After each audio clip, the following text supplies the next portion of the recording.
Good morning. I have a question, but I won't judge you for the answer. How many of you still have your Christmas tree up? You know Christmas is over, right? I think a lot of people try to get back into the swing of things pretty early, but I'm surprised. There are many of you still have the tree up. And all your decorations and everything, have you? Okay, got a mixed response there. I don't know if that says anything about us personally, but I hope you have an opportunity to do that this week. It's getting late. But at this point, my guess was when I wrote the sermon was that your Christmas tree is probably put away or headed to the trash or hopefully to the recycling if you have a real tree. All your presents have been opened and all the new toys that you got have been opened and played with so that they might not be considered new anymore.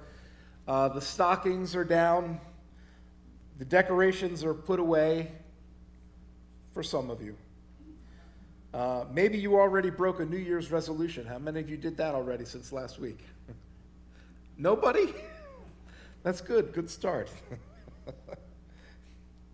Although I shared last Sunday that it was still Christmas, that ended this past Thursday on January 6th with the feast called Epiphany. I'm sure many of you have heard that word before. It's just another one of those church words. It simply means the day we remember the story of the three wise men showing up to deliver gifts to the now no longer infant child Jesus, but between 1 and 2 years old Jesus. This past week, things hopefully got back to normal for you. Our regular schedules resumed. We returned to our pre-holiday activities and happenings.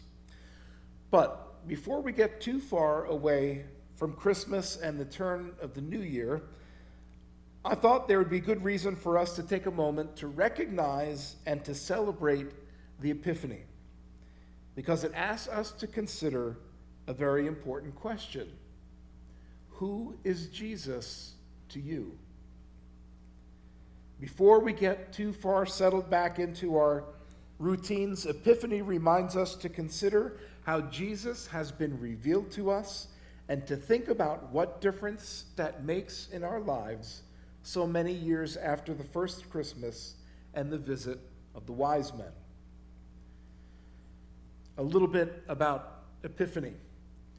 Like many ancient Christian feasts, Epiphany was first celebrated in the East and has been held from the beginning almost universally on January 6th. Today, among both Eastern Catholics and Eastern Orthodox, the feast is known as Theophany. Have you heard of that before? It's another name for the Epiphany. That simply means that is the revelation of God to man, or in layperson's terms, meaning that in Jesus, God has revealed himself to us. At Epiphany, Jesus is revealed by the wise men as a king. The visit of the Magi is the story most closely associated with Epiphany in the Western Church. However, in the Eastern Christian tradition, Epiphany focuses instead on the baptism of Jesus by John the Baptist. That's why you heard Bob read the account of Jesus' baptism today, along with the story of the wise men visiting Jesus. In Jesus' baptism, this was a sign for Jesus as well as John that God had indeed chosen Jesus to be his incarnate presence in this world. Jesus' baptism, therefore, is an epiphany event, or manifestation, or a light, or a revelation of God's presence. In the West, each account is shared on different but consecutive Sundays. If we had not done the Wesleyan covenant reaffirmation last week, we would have talked about Epiphany. That's actually when it falls. It actually fell on the 1st this year. And we would be talking about baptism today. But both accounts, Epiphany and baptism, reveals something about who Jesus is. So both approaches to Epiphany celebrate the same thing, the incarnation of Jesus Christ and his appearance into a waiting world. Just as a reminder from Christmas, the incarnation is the act of God becoming flesh. Both of these instances, both of these accounts reveal something critical about who Jesus is, which should lead us to ask ourselves how that is important for us today. We don't want to just talk about it historically. We want to understand what Epiphany really means, what it can mean for us in this time and place. Historically, you should know that there are actually 4 events in Jesus' early life that are connected to the Epiphany. That is the showing up of the wise men and baptism, which I've already mentioned. But there are 2 other instances. The first being the miracle of Jesus changing the water into wine at the wedding of Cana. And the most obvious of the 4, the nativity of Jesus, or the account of his birth. All 4 tell us something about the divinity of Jesus, but today we focus on the wise men and on Jesus' baptism. The question today is this: as Jesus is revealed in our hearts again, how does that make a difference in our lives? How does King Jesus, or the Son of God, impact your life right now? And what kind of effect will that have on the way we live out this next year, 2023? When you look at something you may have known about for a long time, but you suddenly realize that it's very special or much more meaningful than you've ever acknowledged, then at that moment, it's said that you have had an epiphany, a fancy word. You've uncovered something that was there all along, but it was hiding, perhaps just below the surface. In a sense, it wasn't so obvious to us. You needed to take a second look to get at what it really meant. And what the church celebrates at the Feast of the Epiphany is the opportunity, once again, for all who would, to embrace Jesus in perhaps a way they have not done before, to see Jesus in a fuller, more complete way, and in doing so, renew their faith in God who loved us so much, he became one of us. That is the challenge of Epiphany to those of us sitting here in the pews today. Now, the Magi, who were not Jewish, they were Gentiles, they were pagans, realized that Jesus was their king too. So they went out of their way to yield to him and bring him the praise that he deserved. Recognizing Jesus as king is one of the most important realizations that anyone can have. It's a life-changing epiphany. Along with that realization is one that recognized Jesus not just as a great teacher or a holy person, but God's very own Son. That Jesus is not just identified as fully human, but also fully divine. And this is the epiphany that is contained in his baptism.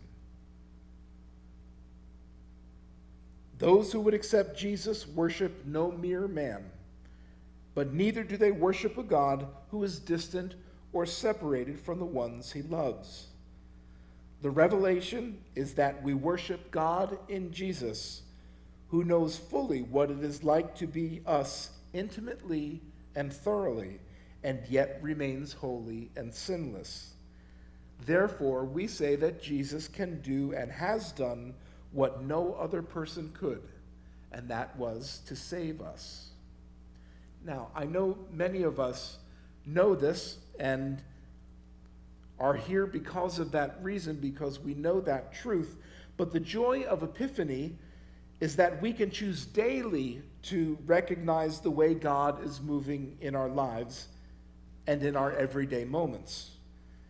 We are encouraged to see our situations differently, to scratch below the surface, to find their meaning and importance with eyes of faith. We can have an epiphany moment at any day and any time. This happens as we keep our hearts open and expectant to what God will reveal through all the circumstances of our lives, whether they be joyful or challenging.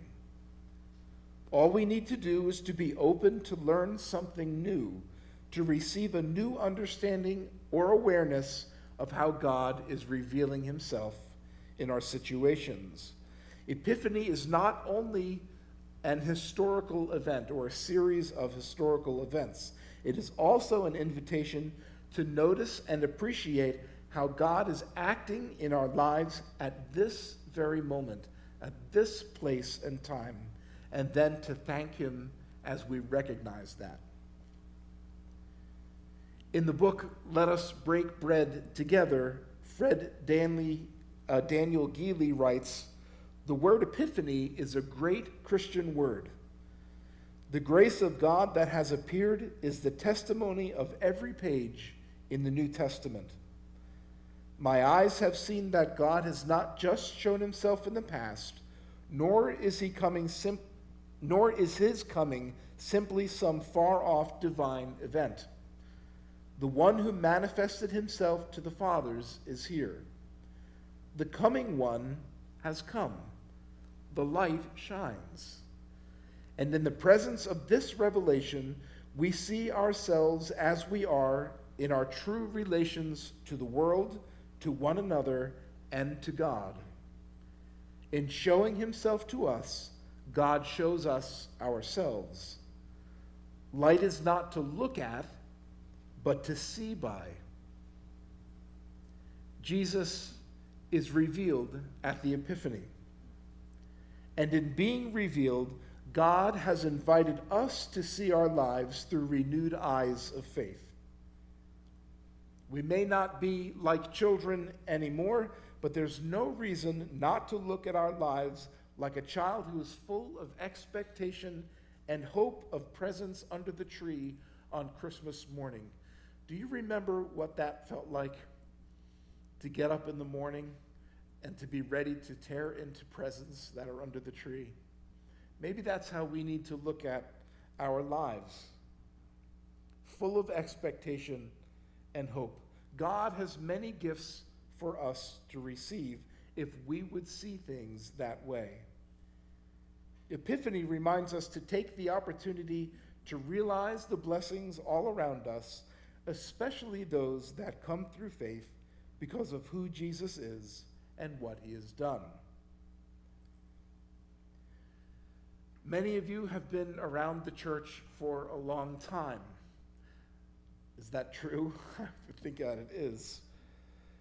Maybe this idea of rediscovering something new about Jesus and consequently how we relate to him seems unlikely to you. After all, you've been around for a while. Maybe you think you're long past having an epiphany. Maybe you have already embraced Jesus as King and Son of God, not to mention the many other ways of describing Jesus. And that isn't going to change, and neither is your belief in those truths. But I would challenge us today to see that while these truths don't change, our lives are constantly changing. And how we interpret the presence of God in the midst of our ever-changing situations is going to change as well. Our relationship with God is always heading somewhere. It's always going in some direction, just like all of our other relationships. It's either growing toward God or moving away from him. But one thing is for sure, it never really stays the same, because our life circumstances don't stay the same. If nothing else, we're all one day older today than we were yesterday. And this is just to remind us that time doesn't stop and our future is in the hands of God alone. Epiphany reminds us that at every turn in life, in every circumstance and situation, there is something new to be discovered about God. There are still lessons to be learned and promises to be trusted. No matter how brief or how long we've had a relationship with God through Jesus, He is always teaching us how to more fully know Him and grow in that relationship.